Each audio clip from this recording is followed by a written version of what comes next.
다니엘서를 묵상하고 있습니다. 지금까지 다니엘서를 묵상하면서요, 다니엘 정말 대단한 사람이구나, 그런 생각이 제 마음속에 들었습니다.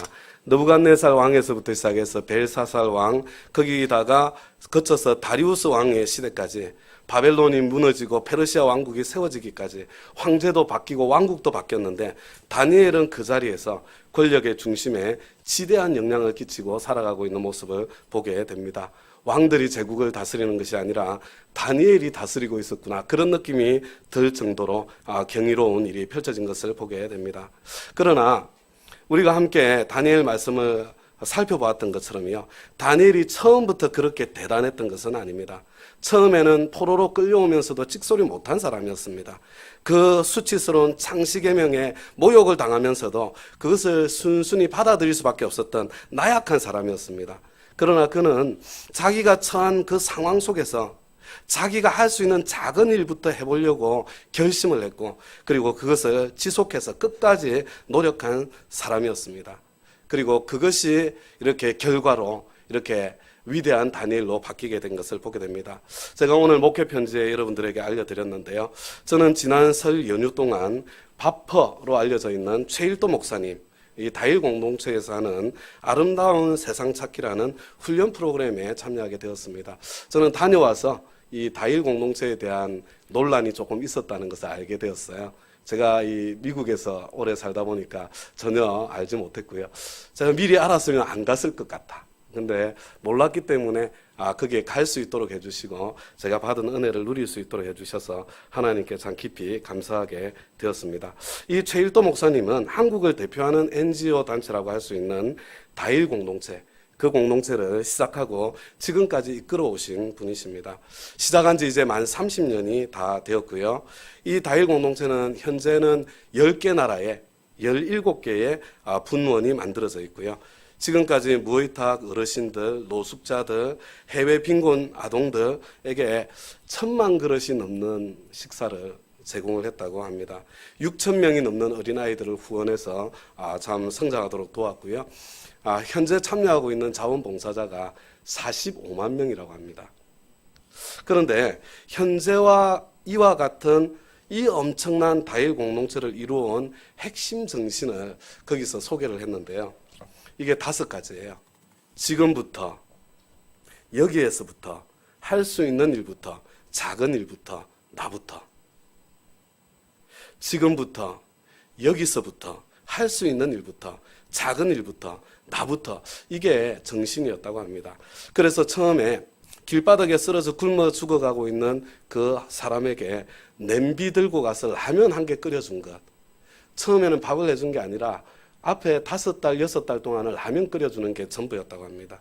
냄비 하나, 라면. 그것을 가지고 시작한 일이 30년 만에 지금 여기까지 오게 되었다는 것입니다. 생각해보니 다니엘에게 일어난 일도 바로 이와 같은 일이었구나, 그렇게 제 마음속에 생각이 되었습니다. 여러분 한번 따라서 해보시겠습니까? 지금부터, 아직 늦지 않았습니다. 여기서부터, 할 수 있는 일부터, 작은 일부터, 나부터. 다음 가죠, 여러분. 처음부터 너무 크고 엄청나고 거창한 것을 생각하지 마시기 바랍니다. 지금부터, 여기서부터, 할 수 있는 일부터, 작은 일부터, 나부터 시작하면 되는 겁니다. 그것을 끝까지 오랫동안 지속하면 그 가운데 맺히는 열매를 경험하고 누리게 되는 것입니다. 다니엘은 하루아침에 믿음의 거인이 된 것이 아니라 한 걸음 한 걸음 성장해서 위대한 하나님의 사람이 된 것입니다. 오늘 이 본문의 말씀은 다리우스 왕의 시대에 있었던 일입니다. 다 같이 오늘 본문의 말씀 1절부터 4절까지를 다시 한번 읽어보도록 하겠습니다. 함께 읽겠습니다. 시작. 다리우스는 자기의 뜻대로 나라 안에 지방장관 120명을 세워서 나라를 다스리게 하였다. 또 그들 위에 정성 3사람을 세웠는데 다니엘도 그 가운데 한 사람이었다. 그리고 지방 장관들이 정성들에게 업무를 보고하게 하여 왕에게 피해를 끼치는 일이 없도록 하였다. 그런데 다니엘이 다른 정성들이나 지방 장관들보다 더 우수하였으므로 왕이 그를 나라의 통치자로 임명하고자 하였다. 그러자 다른 정성들과 지방장관들이 다니엘이 나라 일을 잘못 처리한 것을 찾아내려 하였다.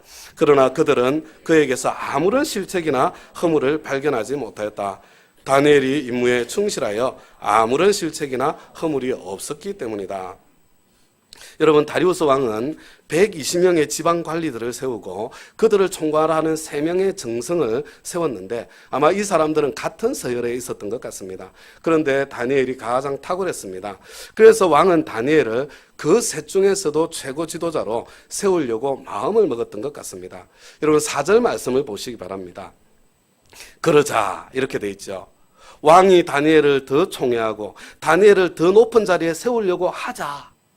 나머지 두 정성과 지방 장관들의 시기와 질투와 공격이 더 거세어지는 모습을 저와 여러분들이 함께 보게 되는 것입니다.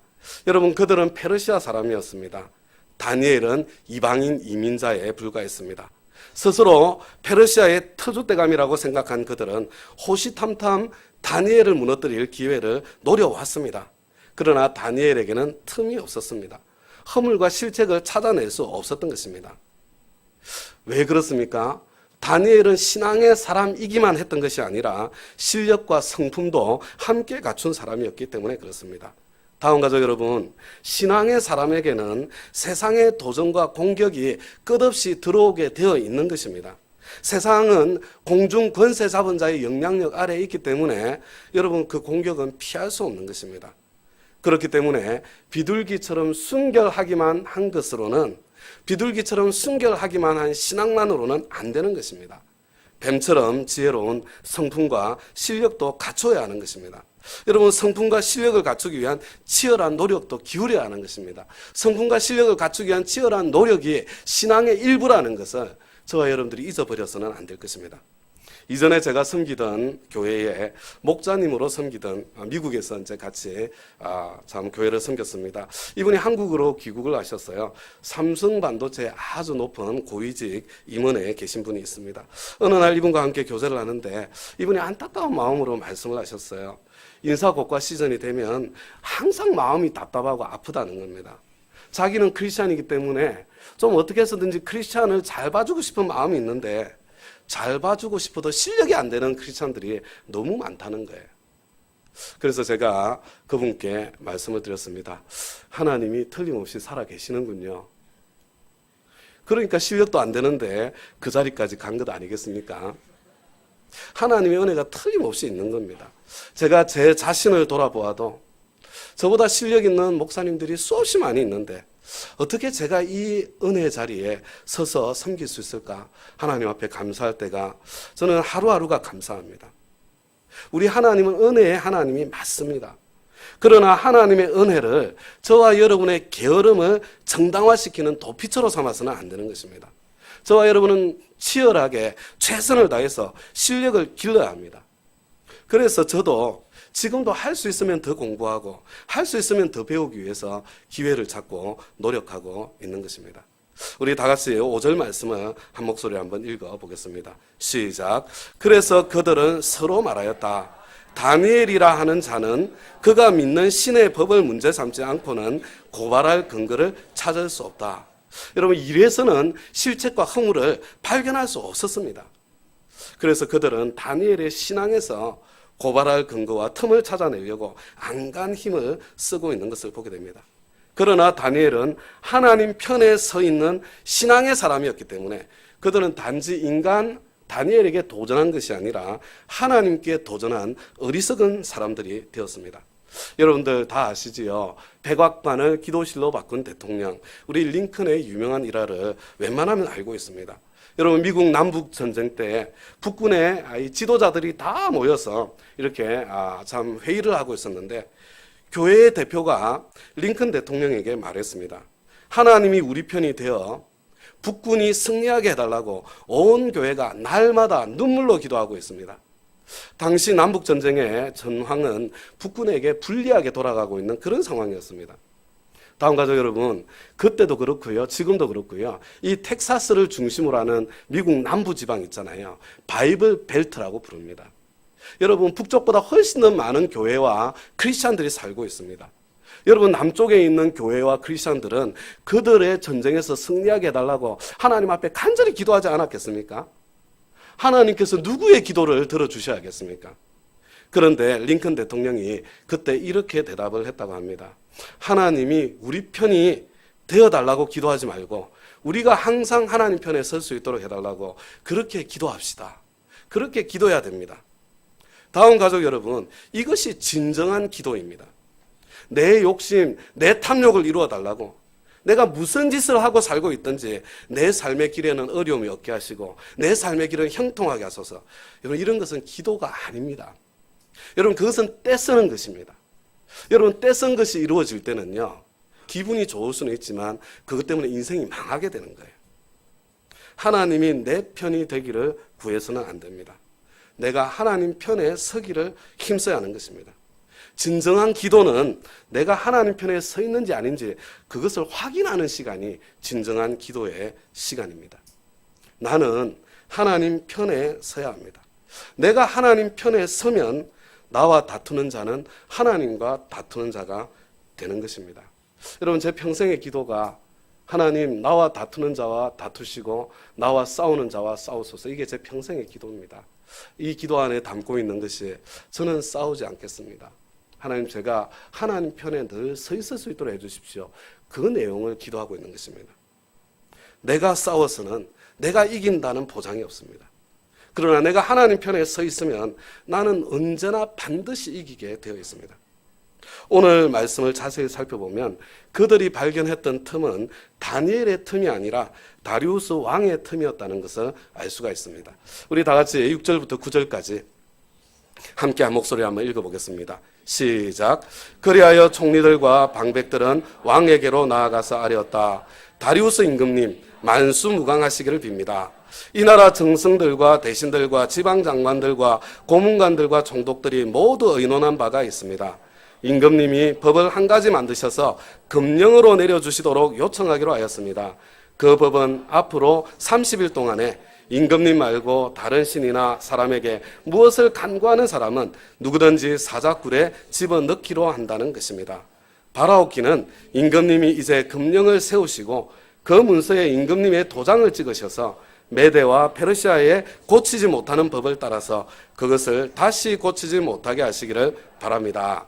그리하여 다리우스 왕은 금령의 문서에 왕의 도장을 찍었다. 여러분, 7절 말씀을 한번 다시 보시기 바랍니다. 그들은 다리우스 왕에게 왕권을 강화하기 위해서죠, 한 법을 정하도록 그렇게 요청하는데 앞으로 한 달 동안 오직 왕께만 기도하도록 하고 다른 신이나 사람에게 구하는 사람은 누구든지 사자굴에 집어넣게 하는 법을 세우자는 것입니다. 여러분, 여기에 그들의 꿍꿍이가 너무 선명하게 보이지 않습니까? 그리고 절대로 예외를 두지 않기 위해서 무슨 일이 있어도 법을 바꿀 수 없도록 왕의 도장까지 찍자고 그렇게 요구하고 있는 것입니다. 여러분, 다리우스 왕에게 이 일은 어떤 일이었을까요?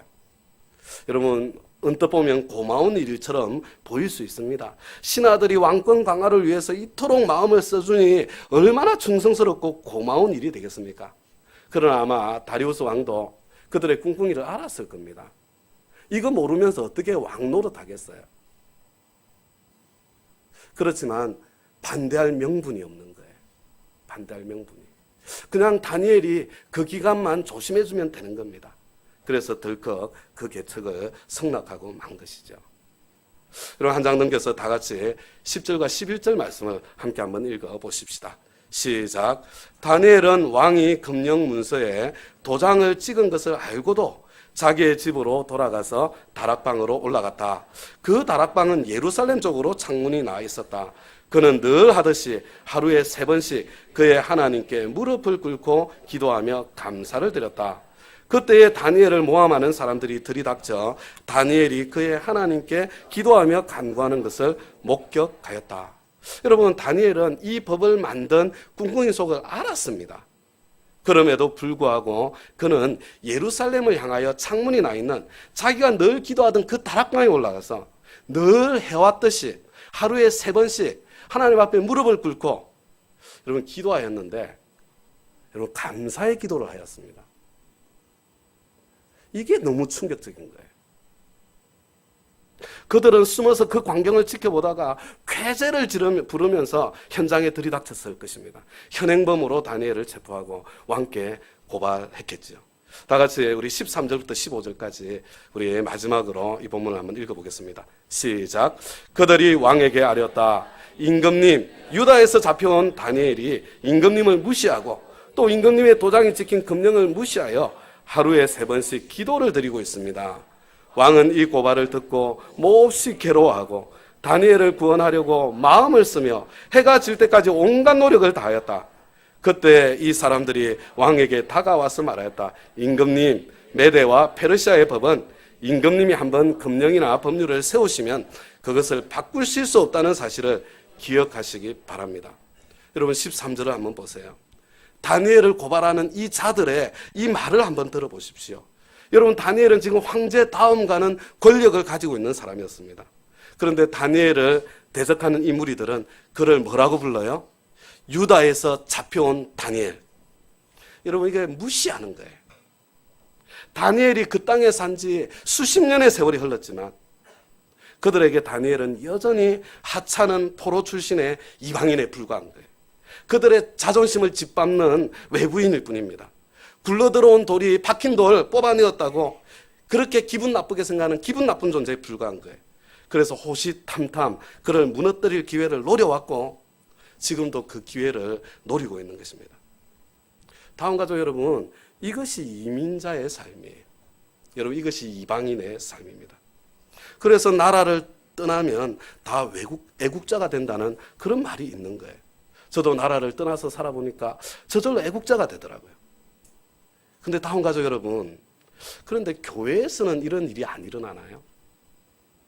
여러분 교회에서도 이런 일 일어나지 않습니까? 여러분 개척 멤버 혹은 창립 멤버라고 불리우는 분들이 어느 교회나 있습니다. 근데 이분들이 텃세를 부릴 때 여러분 그런 것들이 어디에나 어느 교회나 다 있어 왔죠. 여러분 그래서 대부분의 교회가 70명을 넘지 못하는 거예요. 여러분 우리 다운 교회는 어떤 교회인 것 같습니까? 여러분 우리 식구들에게 나 자신에게는 혹시 이 텃세라는 것이 없습니까? 교회가 작을 때는 내가 교회에서 일어나는 모든 일을 다 알고 있습니다. 교회에서 뭔가 새로운 일이 시작될 때 나의 의견이 언제나 반영되죠. 근데 교회가 점점 성장해 가면서 교회에서 내가 모르는 일이 일어나기 시작하는 겁니다. 내가 말해도 내 뜻이 반영되지 않는 일이 일어나기 시작하는 거예요. 그때 어떤 느낌이 들어요? 내가 중심에서부터 밀려난 것 같은 그런 섭섭한 마음이 내 마음속에 확 밀려오는 거죠. 혹시 이 자리에 그런 섭섭함을 느끼시는 분, 그런 섭섭함을 느껴보신 분 이 자리에 계시지 않습니까? 여러분 혹시 그런 분들이 계시다면 여러분 그것은 지극히 정상적인 일이에요. 만약에 그런 분들이 계시다면 그런 분들은 교회를 사랑하시는 분들이세요. 지금까지 최선을 다해서 충성을 다해서 교회를 섬겨오신 분들입니다. 그런 마음이 들었다고 나를 자책하지 않으셔도 돼요. 그런데 여러분 중요한 것은요, 내가 그 섭섭함에 계속 매여 있어서는 안 된다는 것입니다. 다음 가족 여러분, 교회에 대한 주인의식을 버려야 됩니다. 여러분 교회에 대한 주인의식 그거 버려야 되는 거예요. 그렇다고 교회에 대해서 무관심해야 된다는 것이 아닙니다. 여러분 교회에 대한 청지기 의식을 가져야 되는 거예요. 여러분 교회는 내 것이 아닙니다. 교회는 내 것이 아니라 주님의 것이기 때문에 주님의 뜻이 펼쳐질 수 있도록 주님의 아들이요 주님의 종으로서 나의 책임과 나의 의무를 다해야 되는 겁니다. 그래서 우리 공동체에 늦게 들어왔다고 하더라도 하나님을 사랑하는 사람들이, 하나님의 사람들이 마음껏 일하고 마음껏 섬길 수 있도록 길을 열어주고 그들을 도와주는 사람이 되어야 하는 것입니다. 여러분 우리 다운교회는요, 우리 교회를 처음 시작하신 우리 창립 멤버, 개척 멤버들이 바로 그런 분들이셨기 때문에 우리 교회가 지금 여기까지 올 수 있었던 것입니다. 여러분 그분들 감사하고요. 그분들을 배려하면서 우리의 사역을 해나가야 되는 것이 마땅합니다.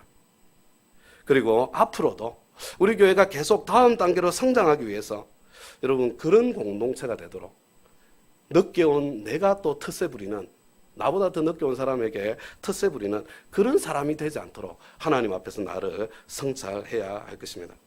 지금 다니엘을 고소하는 무리들은 지금 왕과 다니엘의 면전에서 여러분 다니엘을 유다에서 포로로 끌려온 그런 자라고 거침없이 부르고 있는 모습을 보게 되죠. 이게 무슨 뜻입니까? 지금 무시하고 있는 거잖아요. 너는 끝장났어 임마. 너는 지금 끝장내고 우리가 너를 지금 끝장내고 말 거야. 지금 그 의지를 보여주고 있는 거예요. 14절 말씀을 보시기 바랍니다. 그때 비로소 다리우스 왕은 자기가 무슨 결정을 했는지 그것을 깨닫게 됩니다. 자기의 결정으로 자기 자신이 올무에 걸렸다는 것, 그때 비로소 깨닫게 되는 것입니다. 괴로워하고 마음을 쓰고 온갖 노력을 다 해보지만 결국에는 자기가 그토록 소중히 여겼던 그 다니엘인데 그를 지켜줄 수 없다는 것, 자기 입의 명령으로 그 다니엘을 사자굴에 던져 넣을 수밖에 없다는 것, 그것을 보게 되는 거죠. 다음 가족 여러분, 이 책임자의 자리는요 절대로 쉬운 자리가 아닙니다. 영향력이 크면 클수록 책임도 커집니다. 그리고 더 어려워지는 자리예요. 여러분, 책임자는 변화를 만들어가는 사람인데, 여러분, 책임자가 그 자리에서 변화를 만들어갈 때는 매우 신중해야 합니다. 승용차를 운전하는 것과 여러분 스타렉스를 운전하는 것과 관광버스를 운전하는 것은 전혀 다른 차원의 세계입니다. 여러분, 관광버스로 여행을 갈 때는요 화장실 한번 다녀오는 것도 최소한 30분 이상의 시간을 배정해 주어야 합니다. 여러분, 길을 잘못 들었을 때는요 여러분 서울에서나 버스가 유턴할 수 있지, 여러분 이게 나가보면요 유턴할 수 있는 길이 없는 지역도 되게 많이 있습니다. 아무 데서나 유턴할 수가 없는 거예요. 제가 미국에 있을 때 미국에서는 타지에서 왔다는 거 다 비행기 타고 오셨다는 거거든요. 참 오신 목사님들 모시고 수련회를 떠난 적이 있습니다. 근데 이 관광을 다닐 시간적인 여유가 없는 거예요. 우리가 근데 참 어렵게 비행기까지 타고 캘리포니아까지 왔는데 이분들에게 조금이라도 좀 캘리포니아의 아름다움을 좀 느끼게 해드리려고요. 그래서 원래 프레즈노라는 동네에서 우리가 모임을 하게 돼 있었는데 제가 갈 때 이 요세미티를 거쳐서 가도록 이렇게 참 코스를 잡았습니다. 근데 그 짧은 시간에 요세미티를 봐야 되기 때문에요. 걷는 시간이 있으면 안 되는 거예요. 그래서 요세미티 전체를 차를 타고 끝까지 올라가서 한눈에 볼 수 있는 자리가 글레이슬 포인트라는 데가 있는데 저는 자주 다니는 데니까요. 거기에 모시고 가서 거기에서 기념사진도 좀 남기고 이 아름다운 풍경을 보게 해드려야 되겠다. 그렇게 생각을 하고 계획을 세운 겁니다. 여러분, 돌아서 가는 거예요, 돌아서. 그래서 돌아서 이제 요세미티까지 이제 간 거죠, 그죠? 그래서 그 글레이스 포인트로 올라가는 길을 한참 가고 있는데 지금 조금 남았어요, 한 2, 3마일. 근데 거기에 사인판이 하나 딱 붙어 있는 거예요. 40인승 이상 버스는 올라갈 수 없습니다. 이게 붙어 있는 거예요. 사실은 그 길의 입구에 이미 그게 붙어 있었는데 그걸 못 본 겁니다. 그래서 이제 지금 글레이스 포인트까지 올라가려면 차로는 2, 3분만 더 가면 그냥 3, 4분만 더 가면 되는 거리지만 걸어서 올라가서 그 광경을 봐야 되는데요. 시간상 일정상 도저히 올라갈 수 없게 된 거예요. 그래서 아쉬운 마음으로 그 요세미티의 그 풍경을 구경도 시켜주지 못하고 이분들 고생만 시키고 다음 목적지를 향해서 출발했던 적이 있습니다. 얼마나 미안하고 죄송했는지 몰라요. 그래도 그분들이 제 마음을 받아주셔서 그때 불평 없이 지나간 거죠. 여러분, 버스를 타고 여행할 때 미니밴을 타고 여행할 때와 다른 세계가 펼쳐지는 겁니다. 다음 가족 여러분, 내가 서보지 않은 자리, 내가 가보지 않은 역할, 여러분 너무 함부로 입을 떼지 마시기 바랍니다. 리더를 한마디로 정의하면 저는 변화를 만들어가는 사람이라고 늘 생각합니다. 다음 가족 여러분, 그런데 모든 변화에는 그 변화의 결과로 이익을 보고 그것을 누리게 되는 사람들이 생기게 돼 있고요. 반대로 그 변화로 인해서 불편을 감수해야 되는 사람들이, 희생을 치러야 하는 사람들이 반드시 생기게 되어 있습니다. 변화로 인해서 누가 희생을 치르게 되는지, 그 희생을 어떻게 보상해 줄 수 있는지, 그분들이 그 희생을 감당할 수 있는 능력이 있는지, 그런 희생을 감내할 만큼 그 변화가 가치가 있는지, 여러분 그 모든 것을 볼 수 있어야 평화로운 변화를 만들어낼 수 있는 거예요. 제가 우리 다운 교회에 부임한 지 이제 만 2년이 되어 갑니다. 그동안에 우리 교회에 적지 않은 많은 변화들이 있었습니다. 이 변화가 반가운 분들도 이 자리에 계시겠지만 이 변화에 불편을 느끼신 분들, 희생을 감수하신 분들, 섭섭한 마음이 드신 분들 적지 않게 있었다는 것 잘 알고 있습니다. 혹시 아직까지도 이 섭섭한 마음과 불편한 마음이 있으신 분들이 있으시다면요, 나의 불편으로 인해서 어떤 분들이 유익을 누리고 있는지 그것을 보시고 그분들을 사랑하는 마음으로, 기쁜 마음으로 변화를 수용해 주시기를 부탁드립니다. 저의 변화의 방향은 언제나 노약자와 어린이, 교회 미래가 될 대학생 청년들, 그리고 예수님 믿지 않는 분들을 향하고 있고 그리고 앞으로도 향하게 될 것입니다. 혹시 여러분들 가운데 도저히 그런 변화에 따르는 불편을 수용하기 힘든 분들이 계시다면 여러분 마음속으로만 끙끙거리면서 가지고 계시지 마시고요. 여러분 저에게 말씀해 주시기 바라요. 그래서 소통 박스가 따로 있는 거예요. 만들어져 있고요. 여러분 방법을 찾을 수 있을 거예요. 방법을 찾아보도록 최선의 노력을 할 겁니다. 그래도 안 될 때는 설명을 해드리도록 그렇게 노력하겠습니다. 제가 지금 혹시 뭐 그런 문제가 있나 보다 이렇게 생각하시면 안 돼요. 문제가 있을 때는 이런 설교 안 하는 거예요. 지금 미리 예방으로 해두는 거니까 근심하지 마시고요. 제가 부임하면서 처음부터 생각은 했지만 시행을 하지 못한 변화들도 있습니다. 너무 긴장하지 마시고요. 여러분 그 중에 하나가 그냥 제가 한 예를 들려고 하니까 이게 제일 먼저 생각났어요. 주차 문제를 해결하기 위해서 예배 시간을 30분 정도 앞당기는 것입니다. 1부를 8시 30분으로, 2부를 10시 30분으로, 그리고 3부를 12시 30분으로 조정해보는 그런 것인데요. 그렇게 조정했을 때 제 마음속에는 그림이 그려져요. 어떤 일들이 일어날까. 좋은 점들이 참 많이 있는 것 같습니다. 그러나 이런 변화로 인해 불편해지실 분들의 희생도 만만치 않은 것이 사실입니다. 그래서 제가 선뜻 시행을 하지 못하는 거예요. 여러분들 한번 고민해 보시기 바랍니다. 지금 뭐 하겠다는 이야기를 드리는 게 아니에요. 여러분들 이것을 예로 들어서 다른 것들도 함께 고민해 보시기 바랍니다.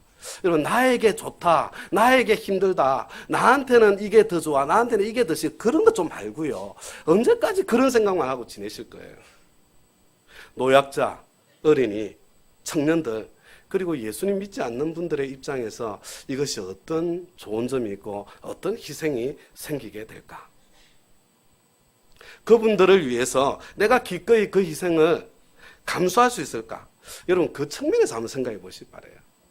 그런 희생이 참 희생을 치를 만한 가치가 있는 변화가 될까? 여러분 그런 것 좀 생각해 보시기를 부탁드립니다. 다니엘은 왕이 정한 법에 불순종하기로 선택을 합니다. 법이 세워졌고 왕의 도장이 찍힌 것을 알았지만 그럼에도 불구하고 그는 늘 하던 대로 하루에 3번씩 기도하기를 멈추지 않았습니다. 다음 가족 여러분, 우리는 하나님께서 세워주신 권위에 순종해야 하지만 때로 불순종할 수밖에 없는 경우가 있습니다. 어떤 때 불순종할 수밖에 없어요? 여러분 내가 약하고 어릴 때는 불순종할 수밖에 없는 거예요. 어쩔 수 없는 거지. 그죠? 그러나 그때뿐만 아니라 권위자에게 순종하는 것이 하나님께 대한 불순종이 될 때예요. 그것을 넘어서 하나님께 대한 도전이 될 때입니다. 나라에 순종하고 권력자에게 순종하고 직장 상사에게 순종하고 부모님께 순종하고 남편에게 순종하고 목사님께 순종하고 여러분 하나님께 세워주신 권위여서 하나님께서 그렇게 순종하라고 말씀하셨잖아요. 그렇게 순종하는 것이 마땅하죠. 그런데 그렇게 하는 것이 오히려 하나님께 대한 불순종이 되고 하나님 불순종을 넘어서 하나님께 도전하고 거역하는 일이 될 때 여러분 그때는요 어쩔 수 없는 겁니다. 그때는 불순종을 선택해야 되는 거예요. 근데 문제가 뭡니까? 그때 내가 불순종의 길을 선택한다고 하더라도 하나님의 방법으로 손해를 감수하고 불순종하기를 선택해야 한다는 것입니다. 다니엘은 지금 반대자들의 계책에 말려들어서 사자굴에 떨어져 사자밥이 될 위기에 처해 있습니다. 그런데 여러분 어떻게 기도하던가요? 어떻게? 다니엘은 그들의 의도를 알았으나 분노의 기도가 아니라 감사의 기도를 하나님 앞에 올려드리고 있는 것을 보게 되지 않습니까? 여러분, 너무나도 놀랍지 않습니까? 어떻게 이런 일이 가능합니까? 어떻게 그 상황 속에서 원망의 기도, 분노의 기도, 혹은 하나님 원수를 갚아주십시오, 그런 기도가 아니라 감사의 기도를 올려드릴 수 있다는 말입니까? 저는 크게 두 가지의 이유가 생각이 났습니다. 첫 번째는요, 오랜 기도의 훈련이 있었기 때문이다, 그렇게 생각해 보게 됩니다. 여러분, 다니엘은 특별하게 기도한 게 아니에요. 늘 하듯이, 늘 해오던 대로 그렇게 기도했습니다. 위기의 상황에 기도하면 되지 왜 평상시에 자꾸 기도해라 하는가? 여러분, 평상시에 기도하지 못하는 사람, 위기의 상황 속에 제대로 기도할 수 없기 때문에 그렇습니다. 평상시에 기도의 훈련이 되어 있어야 위기의 상황 속에서도 기도할 수 있게 되는 것입니다. 그는 평생 하루에 3번씩 기도하는 기도의 훈련이 되어 있는 사람이었기 때문에, 그것도 감사의 기도를 훈련한 사람이었기 때문에 그 상황 속에서도 감사의 기도를 할 수 있었던 것 같습니다. 둘째로 저는요, 다니엘은 이것이 자신의 싸움이 아니라 하나님의 싸움이라는 것을 알고 있었기 때문일 것이라고 생각해 봅니다. 지금 다니엘은 80이 넘은 연세입니다. 평생 산전수전 다 겪은 사람입니다. 하나님께서 일하시는 것을 수도 없이 경험하고 누렸습니다. 그래서 당황하지 않고 하나님께서 하실 일을 기대하며 감사의 기도를 올려드릴 수 있었다고 저는 생각해 보게 됩니다. 그리고 하나님의 기적을 또 한 번 체험하고 하나님의 영광을 또 한 번 드러내는 복음의 통로가 된 것이죠. 이제 오늘 설교를 마무리하겠습니다. 첫째, 어떤 위대한 일도 하루아침에 이루어지지 않습니다. 어떤 위대한 사람도 하루아침에 만들어지지 않습니다. 지금부터, 여기서부터, 할 수 있는 일부터, 작은 일부터, 나부터, 여러분, 그것을 오랫동안 지속하고 반복하고 훈련하면서 되는 거예요. 최근에 우리 교회가 일회용품을 너무 많이 써서 우리 교회에 쓰레기가 너무 많이 나온다고 이렇게 말씀하시는 이야기를 여러 번 들었습니다. 이 맞는 말씀이에요. 맞는 말씀. 그런데 여러분, 일회용품을 안 쓰려면 몇 가지 필요한 게 있어요. 일회용품을 안 쓰려면 어떻게 해야 돼요? 첫 번째, 먹고 마시지를 말든지. 그죠? 두 번째는 뭐예요? 여러분, 그러면 최소한 종이컵이라도 안 쓰려면 자기의 머그잔을 자기가 들고 다니든지. 아니면 설거지를 해야 돼요. 여러분, 저는 제 사무실에 있기 때문에요, 저는 여기 우리 교회 온 이후로 계속 머그잔을 사용합니다. 물론 제가 머그잔을 쓰기 때문에 제 잔은 제가 씻는 불편을 감수해야죠. 그런데 여러분들은 사무실이 없잖아요. 그러면 어떻게 해야 돼요? 가방에 넣고 다니셔야 돼요. 가방에. 여러분, 아니면 개인 머그잔을 보관할 수 있는 공간을 우리 교회 어딘가에 만들어야 될 거예요. 그 다음에는 어떻게 돼요? 와가지고 이제 꺼내가지고 내가 마시고 난 뒤에 다시 닦아서 다시 집어넣어야 되겠죠. 그래서 닦아서 집어넣었다고 다음에 바로 꺼내서 쓸 수 있나요? 아니죠, 그죠? 혹시 그 사이에 누가 썼으면 어떡해? 다시 꺼내서 다시 닦아서 잔을 마시고 다시 닦아서 또 집어넣어야 되겠죠.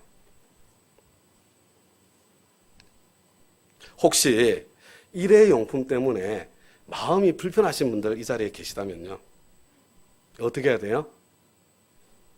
지금부터, 여기에서부터, 할 수 있는 일부터, 작은 일부터, 나부터, 여러분, 먼저 시작해야 되는 겁니다. 여러분, 가능하면 작은 컵을 사용해 주세요. 물 조금 마시는데 여러분, 큰 컵 안 써도 되잖아요. 내 아들, 딸은 좀 함부로 있잖아요. 그런 거 큰 거 뽑아다가 쓰지 않도록 작은 것부터 쓸 수 있도록 내 아들, 딸은 가르치고 지도할 수 있잖아요. 여러분, 근데 아니면 내 컵 내가 가방에 넣고 다닐 수 있잖아요. 하실 수 있으시겠어요? 여러분, 무엇보다도 여러분, 우리 교회에 일회용품이 점점 줄어들기를 원하신다면 설거지 봉사에 기쁜 마음으로 참여해 주시기 바랍니다. 여러분 설거지 하실 때 웃으시면서 해주셔야 돼요.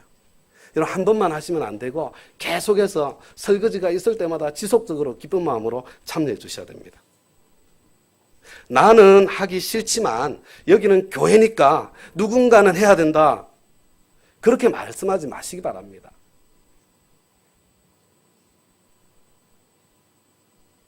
여러분 지금 우리 교회에 설거지 봉사하시는 분들은요, 어떤 때는 제가 안쓰러워요. 늘 그 사람이 하고 있어요. 늘 그 사람이. 여러분 우리의 설거지 봉사가 넘쳐나면 밝은 미소로 설거지하는 사람이 그냥 누가 찾지 않아도 그냥 여기저기 나타나고 보이면요, 여러분 일회용품 쓰라고 해도 안 써요. 우리 다 그 정도는 알고 있는 사람들이잖아요. 자연스럽게 우리가 점점점 우리 일회용품 사용이 줄어들게 될 것이고요. 그리고 교회의 모습도 점점점 아름답게 변해가게 될 것입니다. 물론 할 수 있는 작은 다른 노력들을 찾아보고 하게 될 거예요. 둘째로, 다니엘은 신앙의 사람이었을 뿐만 아니라 성품과 실력의 사람이었습니다. 여러분 은혜를 사모하고 은혜를 누리는 것에 끝나면 안 되는 겁니다. 신앙을 게으름을 정당화시키는 도피처로 삼아서는 안 되는 거예요. 적어도 나의 전문 분야에 있어서는 탁월한 실력의 사람이 되도록 여러분 배우고 훈련하기를 멈추지 말아야 합니다. 여러분 그것이 신앙의 한 부분이라는 것을 잊어서는 안 되는 거예요. 세상의 도전과 조롱에 탁월한 실력으로 틈을 보여주지 않는 사람이 되도록 여러분 최선의 노력을 다해야 하겠습니다. 어떻게 해요? 지금부터 여기에서부터 할 수 있는 일부터 작은 일부터 나부터 여러분 다른 사람 이야기할 거 없어요. 나부터 하는 겁니다. 세 번째로 저와 여러분 함께 배려하는 사람이 되십시다. 나 자신이 아니라 다른 사람에게 조금 더 민감한 사람이 되십시다. 시기하고 질투하는 사람이 아니라 텃세로 다른 사람을 배척하는 사람이 아니라 오히려 길을 열어주고 섬기는 사람이 되도록 노력하십시다. 나의 영향력의 범위 안에서 변화를 만들어갈 때 누가 희생의 대가를 치르고 있는지 그것을 살피고 배려할 줄 아는 사람이 되십시다.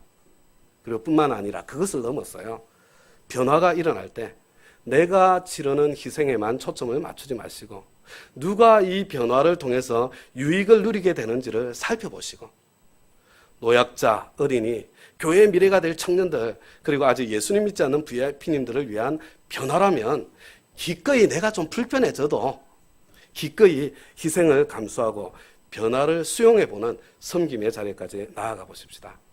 그리고 마지막 넷째로요, 때로 하나님께서 세워주신 권위라고 하더라도 불순종하지 않을 수 없을 때가 있습니다.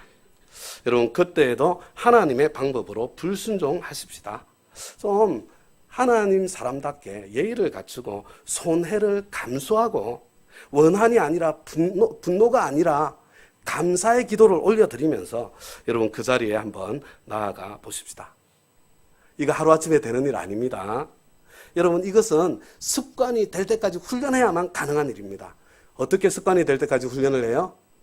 지금부터 여기에서부터 할 수 있는 일부터 작은 일부터 나부터 여러분 반복하고 훈련하는 거예요. 다니엘은 날마다 3번 예루살렘을 향한 창문이 있는 다락방에서 하나님께 기도하는 훈련을 반복해 온 것입니다. 하나님 앞에 서는 시간이었고 하나님 편에 서는 시간이 된 거예요. 그것을 훈련해 온 것입니다. 여러분 새벽 기도의 시간, 목장 모임의 시간, 주일 예배의 시간 모두 이런 훈련의 시간이고 훈련의 장소입니다. 특별히 우리 이번 주 목요일부터 뭐가 시작이 돼요? 부흥회가 시작이 됩니다. 우리 교회 부흥회는 항상 목요일 저녁 때 시작해요. 이거 불편해요? 편리해요? 이거 불편한 일인 알고 있습니다. 근데 왜 제가 이 불편하게 목요일 날 저녁 때 부흥회를 하는가, 시작하는가? 여러분들 이것은요, 목요일 날 저녁 때 참 내가 일주일 중에 주중 시간을 하나님 나라를 위해서 선뜻 내놓기 힘드신 분들, 그것을 한 번도 안 해보신 분들을 위해서 제가 목요일 날 시작하는 거예요. 깡패 같죠? 여러분 다른 분들은 은혜를 이미 아시는 분들은 목요일이라도 기쁜 마음으로 참여하실 수 있잖아요. 근데 제가 정말로 위하는 분들은 누구냐면요, 한 번도 하나님의 은혜를 사모하면서 주중 시간을 희생해보지 못한 분들을 위해서 제가 지금 이렇게 하고 있는 거예요. 한 번도 안 해보신 분들에게는 1년에 한 번이잖아요. 고작 한 번. 그죠? 한 번. 목요일 한 번. 부흥회 1년에 한 번밖에 안 하니까 한번 훈련할 기회를 드려보는 거예요.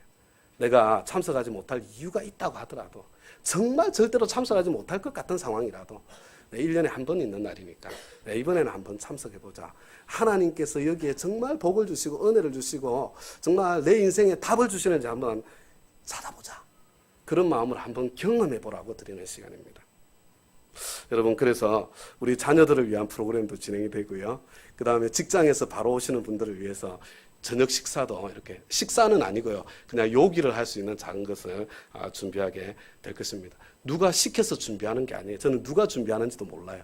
그냥 이렇게 하실 마음이 생기셔서 하시겠다는 분이 계셔서 제가 그분들의 자원하는 마음이 기쁨이 되도록 확인조차 하지 않았습니다.